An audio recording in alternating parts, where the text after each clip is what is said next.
महाराज जी, कभी मेरे पास दीक्षा निवेदन पत्र आते हैं या कोई अपना भाव लिखकर भेजता है, तो इतनी सुंदर और इतनी परिमार्जित भाषा होती है कुछ पत्रों की, तो मुझे लगता है इतने वर्षों में अगर आप लोग भाषा सीख गए तो भाषा के पीछे का भाव भी सीखने में देर नहीं लगेगी। देखो भाई, अकेले भजन करना एक बात है और उसके लिए उपयुक्त स्थान है, आप अपनी कुटिया में बैठकर भजन करिए। पर ये संयोग बनाया है प्रभु ने, और अब धीरे धीरे वृंदावन धाम की कृपा से, इन संतों के सानिध्य की कृपा से, इन संतों की इन दिव्य वाणियों की कृपा से अब धीरे धीरे सत्संग का वास्तविक सुख मिलने लगा है। कभी मैं सोचा करता था कि एकांत का भजन श्रेष्ठ है, और उसी के प्रति मेरा आग्रह था भी, अब तक भी था। अब तक भी मैं यही विचार किया करता था कि फिर कोई समय आएगा कि जब उसी प्रकार मैं एकांत में भजन करूंगा। पर विगत कुछ काल में मैं कहूंगा वृंदावन धाम की कुछ ऐसी कृपा हुई, इन संतों का कुछ ऐसा कृपा प्रसाद प्राप्त हुआ। अब ऐसा लगता है कि यदि ऐसा सत्संग हो तो मैं अपने जीवन के अंतिम दिन तक यही सेवा करना चाहता हूं। अब मुझे लगता है धर्म न अर्थ न काम रुचि, गति न चाहूं निर्वाण, जन्म जन्म रति राम पद, यह वरदान न बार बार वर मांगी हूँ।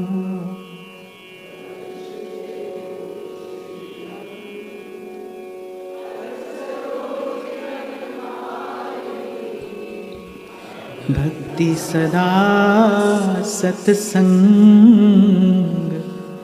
भक्ति सदा सत्संग,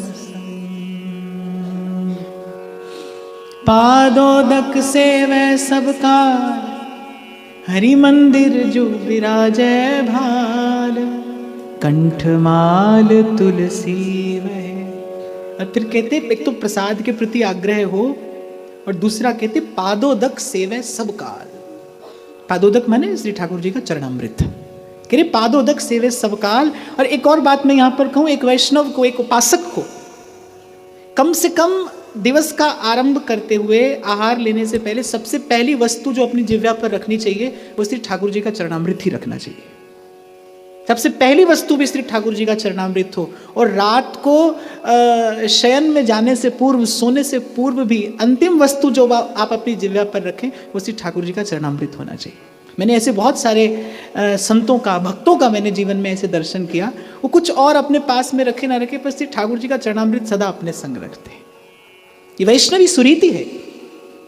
तभी ग्रंथकार कह रहे हैं पादोदक से वह सबका, हरि मंदिर जो विराजै भाल, कंठमाल तुलसी रहे। मस्तक पर सुंदर हरि मंदिर हो, कंठ में सुंदर सी तुलसी जी की माला सुशोभित हो, और करे पादोदक सेवे सब काल। यहां तो इनके कहने का तात्पर्य है कि दिन में कई कई बार श्री चरणामृत का सेवन होता रहे। पूर्व भी कभी शायद मैंने आपको कहा था कि अगर अभाव से भी लिया जाए तो चरणामृत तन मन को पवित्र करने वाला है। पर यदि चरणामृत लेते समय आपके मन में ये भाव आ जाए कि इस जल के पास प्रभु के चरण कमलों की चेतना है, कि प्रभु के चरणों का स्पर्श करके आया है, तो उस चरणामृत को ग्रहण करने का प्रभाव, प्रसाद कुछ और देखेंगे आप। पश्चिम के सारे वैज्ञानिक थक कर हार गए, वो कारण नहीं खोज पाए कि भाई गंगा जल की विशेषता क्या है, क्यों गंगा जल कभी दूषित नहीं होता। उन्होंने अनेक अनेक प्रयोग किए, अनेक अनेक प्रयास किए, पर शायद पश्चिम के देश अभी यहां तक नहीं पहुंचे। वो ये नहीं जान पाए कि कुछ ऐसा है जो नहीं जाना जा सकता। ये जानना भी बड़ा आवश्यक है कि कुछ ऐसा है जो नहीं जाना जा सकता। इसका केवल अनुभव किया जाता है गुरुजनों की कृपा से, जो जानने समझने का विषय नहीं है। तो उन्होंने बहुत प्रयोग किए कि भाई आखिर क्या कारण है, क्यों गंगा जल कभी दूषित नहीं होता, क्यों गंगा जल कभी विकृत नहीं होता। कारण तो एक है भाई, क्योंकि गंगा जल के पास प्रभु के चरण कमलों की उस स्पर्श की मधुर स्मृति है। वो ब्रह्मद्रव है, वो चरणामृत है, उसके पास चरण कमलों का संग है, उसके पास चरण कमलों की स्मृति है, इसलिए वो कभी दूषित नहीं होता। ये जीवन रूपी धारा भी, यदि इसे प्रभु के चरण कमलों का संग और स्मृति प्राप्त हो जाए तो ये जीवन धारा भी पवित्र हो जाती है। संत ऐसा ही तो होता है। मुद मंगलमय संत समाज जो जग जंगम तीर्थ राज। श्रीमद् भागवत तो कहती है तीर्थ को तीर्थ बनाने वाले ही संत हैं। संत का जीवन है तीर्थ के जैसा पवित्र, तीर्थ से भी अधिक पवित्र। उसके जीवन की पवित्रता क्या है, क्यों इस दूषित संसार में रहता हुआ भी संत अछूता रहता है, दूषित नहीं होता, क्योंकि उसके पास चरण कमलों का स्मरण है, चरण कमलों की स्मृति है, भाव से उन चरण कमलों के संस्पर्श की चेतना है। जो कहते हैं ना मन मधुकर बना रहे, मन भंवरा बन के बस प्रभु के चरण कमलों से लिपटा रहे। मैं गाता हूं कई बार, मन भंवरा थारे चरण कमल से आ लिपटायो जी, नाथ हरि सरनी आयो जी। ये मन मधुकर बन के बस प्रभु के चरण कमलों के निकट मंडराता रहे। तो एक वैष्णव, एक उपासक अपने दिवस का आरंभ करे चरणामृत से। पहली वस्तु जो आपकी जिह्वा पर जाए वो प्रभु का चरणामृत हो। अभी मुझे शायद शंभू जी बता रहे थे, जो माता जी 3-4 दिन पहले यहाँ से पधारी, कि उन्होंने पीने के लिए शायद जल मांगा तो किसी ने चरणामृत दिया। किसने दिया? आपने दिया। आपके पास चरणामृत था, इनके पास में चरणामृत था। और जब मुझे शंभू जी ने सब बात बताई तो मैंने मन से उस माता को प्रणाम निवेदन किया, क्योंकि भाई ऐसी गति केवल संत प्राप्त करता है। इसीलिए मैं आपसे कहता हूं, संत का कोई देश भेष नहीं होता भाई। संत कभी भी हो सकता है, कहीं भी हो सकता है, किसी भी स्थिति में हो सकता है। संत का तो अनुभव किया जाता है। वो माता संत ही थी, क्योंकि जो गति उसने पाई वो गति संत को ही प्राप्त होती है। मैं तो कहता हूं कि सेवा करते हुए आप लोग यहाँ पर शायद ये सब क्रम बिछाने की सेवा कर रहे थे। मैं विचार कर रहा था, मैं ऐसे बैठा बैठा चिंतन कर रहा था कि इसे बिछाते बिछाते कुछ धूल भी उड़ी होगी। वृंदावन की रज से धूल धूसरित, वृंदावन की रज से लिपटा सना उस माता का देह, और इस बहन की कृपा से उसको चरणामृत मिला। अंतिम समय, अंतिम वस्तु जो उसकी जिह्वा पर गई वो राधा वल्लभ लाल का चरणामृत था। और मैं विचार कर रहा था कि जन्म जन्म मुनि जतन अंतराम कहियावत। जन्म जन्म का जतन होता है, अनेक अनेक प्रयास के बाद भी जीव को भगवत स्मरण नहीं होता।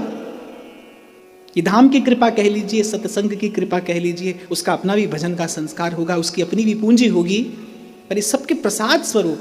और एक वैष्णव उपासक जिसके पास था चरणामृत, वो माध्यम बना उसकी कृपा से उस जाते हुए जीव को। इससे सुंदर संसार से प्रयाण और क्या हो सकता है। सत्संग की आशा, सत्संग में सेवा, प्रभु का चरणामृत, वृंदावन धाम, कार्तिक का मास, एकादशी की पावन तिथि, ये देव मुनि दुर्लभ गति है भाई। और कोई कष्ट नहीं पाया, कोई कष्ट नहीं पाया। और निश्चित रूप से उन्हें परम गति प्राप्त हुई, तभी व्यासपीठ से उसका स्मरण हो रहा है, तभी व्यासपीठ उनका स्मरण कर रही।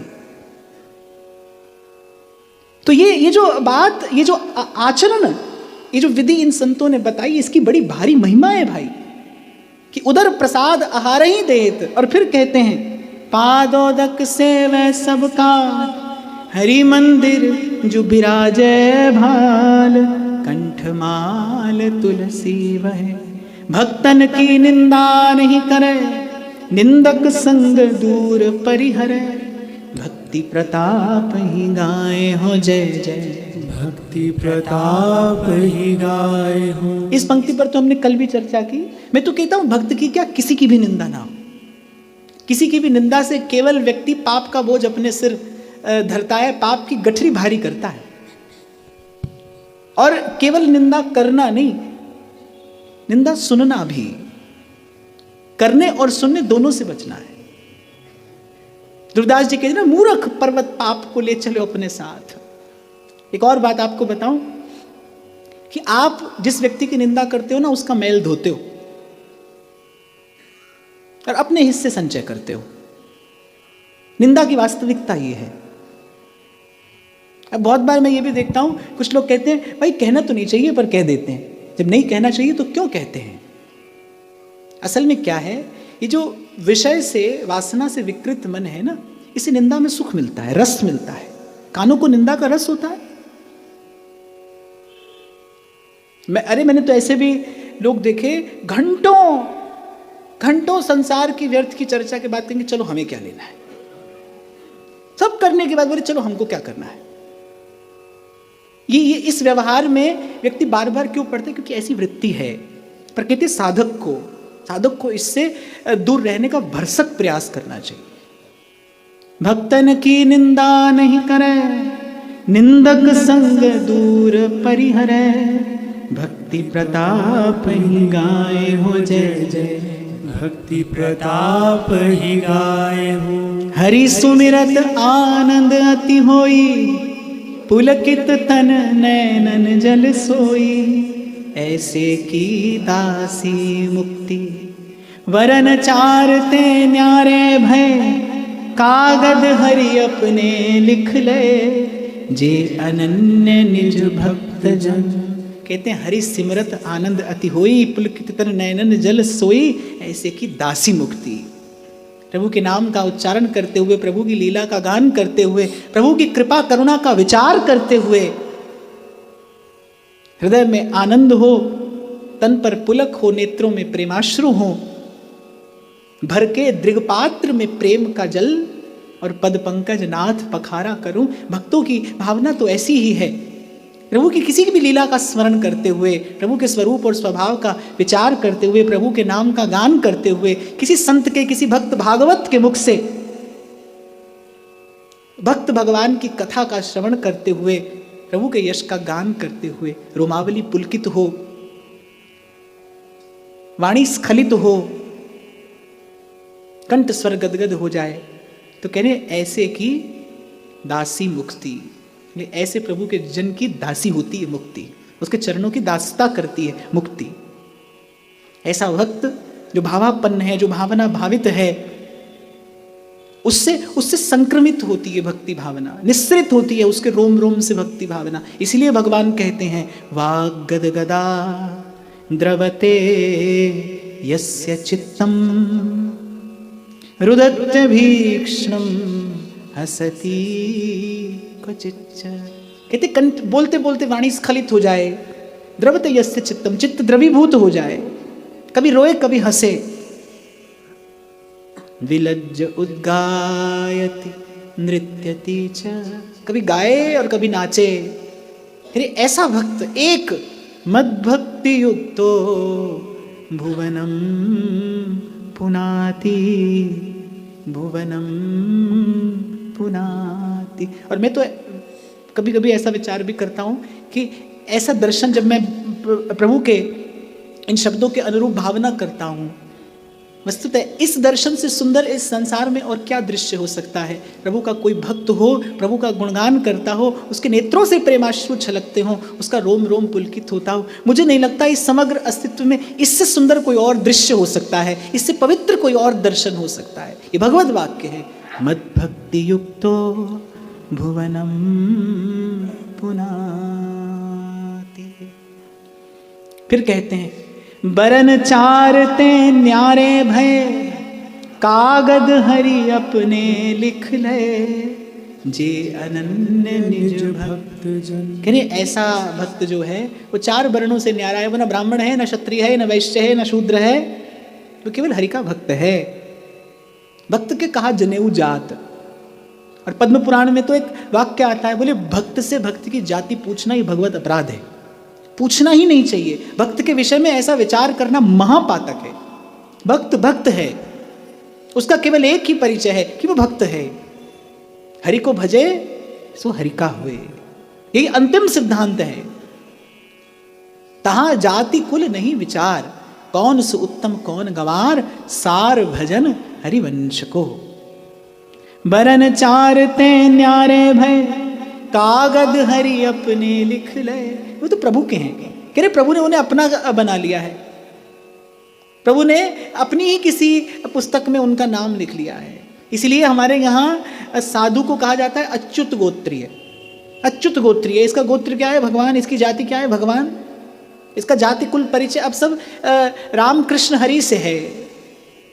वर्ण चारते न्यारे भय, कागद हरि अपने लिख लय। ऐसे हमारे नागरी दास जी कहते हैं कि श्री हरिवंश शरण जे आए, श्री वृषभान कुंवरी नंद नंदन, निज कर अपनी चिट्ठी चढ़ाए।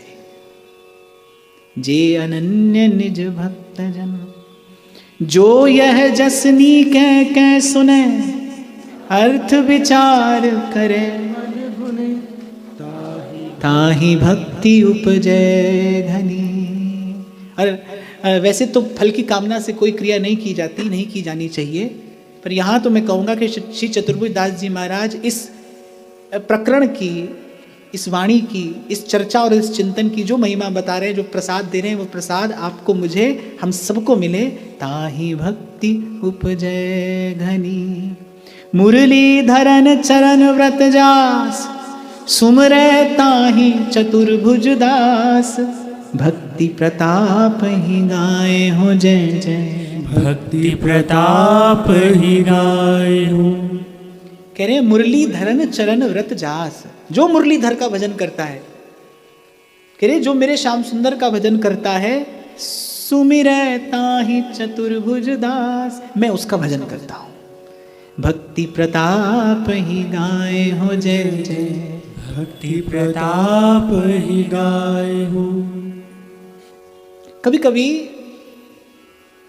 ऐसा भी जीवन में देखने में आता है, कोई रोग बड़े दीर्घ काल से परेशान कर रहा होता है, उसकी औषधि भी कहीं निकट ही होती है, पर लेकिन प्रारब्ध में होता है उस रोगजन्य पीड़ा को भोगना, और जब उस रोग से मुक्ति का समय आता है ना, तभी वो औषधि प्राप्त होती है। बहुत बार आपने ये भी अनुभव किया होगा, कोई ग्रंथ, कोई वाणी आपके पास ही है, आपने कभी खोलकर भी नहीं देखा, कोई एक दिन आता है, कोई घड़ी आती है, आप ऐसे ही बस उसे खोलकर देखते हैं और आपको एक नवीन भाव मिल जाता है, आपका हृदय किसी नवीन भाव में रंग जाता है, समय आता है। ऐसे ही मैं कल विचार कर रहा था कि इस वाणी की प्राप्ति मुझे शायद 10-12 बरस पहले हुई, तब से वाणी मेरे पास है, मैं कभी कभी इसे देखता भी था, पर मुझे लगता है कि श्री जी की कृपा से समय अब आया इसकी चर्चा का, इसके चिंतन का, इससे प्रसाद हमें मिले।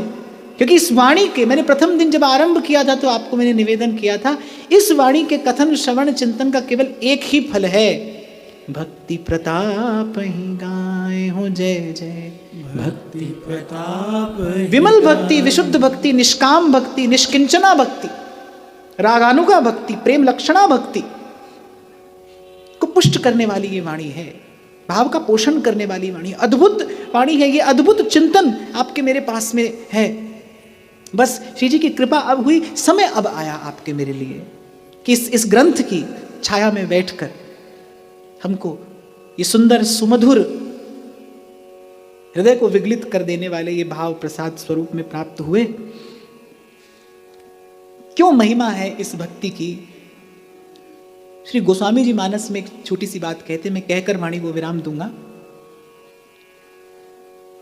कहते पुरुष त्याग सकी नारी ही जो विरक्त मति धीर, न तो कामी विषयावस विमुख जो पद रघुवीर।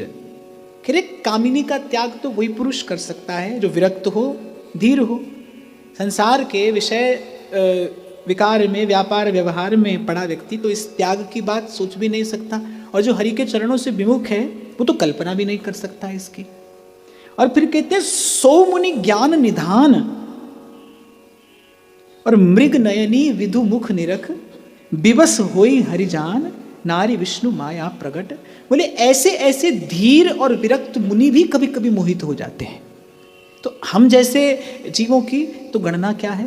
फिर गोस्वामी जी एक बड़ा सुंदर उदाहरण देते हैं, कहते हैं कि मोह न नारी नारी के रूपा और पन्नगारी यह रीति अनुपा, माया भगति सुनहु तुम दो, नारी वर्ग जानो सबको।